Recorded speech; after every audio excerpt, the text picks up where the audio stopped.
मेरे ना की सलाम अलैकुम संगा जिमें कि तो पता है मैं तोरा भिरा के जगबार अस ही टाइम आए खड़े हैं बस्ती गुज्जे के अंदर जेरी मौजे नुराजे बूटे सी मैन बस्ती है तोरी जिंदगी दी फुल टाइम खैर होवे साडे नाल खान साहब खड़े थे खान तोरा ना के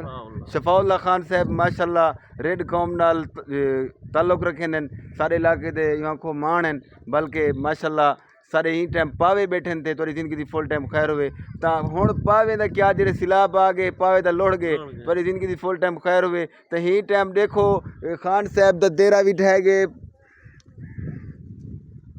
ते पर जई भी यहाँ को ढह गए कुछ करेक थी गए ते वस्ती बहुत सारा नुकसान थी गए देखो ए जई ठठिया पेन ते मजीद असा खान साहब नाल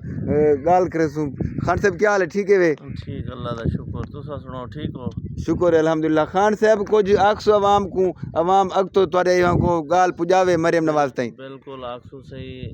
मरियम नवाज साहबा को भी आखसू ये गरीब लोग हैं इन्हें दी मदद करो इन्हें दी हेल्प करो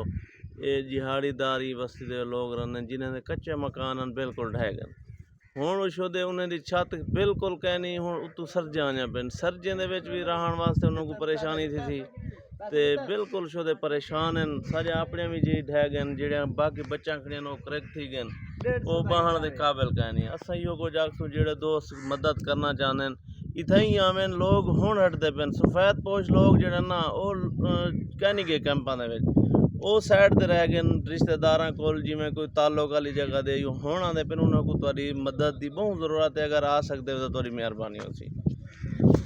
ए हन सही मलिक शफाउल्ला खान साहब रेड तुहाडी जिंदगी दी फुल टाइम खैर होवे साडे इलाके गुज्जें दी बस्ती दे आखो खान साहब मलिक साहब तुहाडी जिंदगी दी फुल टाइम खैर होवे वो गाल पे करने हैं भाई ही टाइम जेरे सफ़ेद पोश लोग हैं ओदा कैंप च नहीं बैठे शर्म कनो तो ही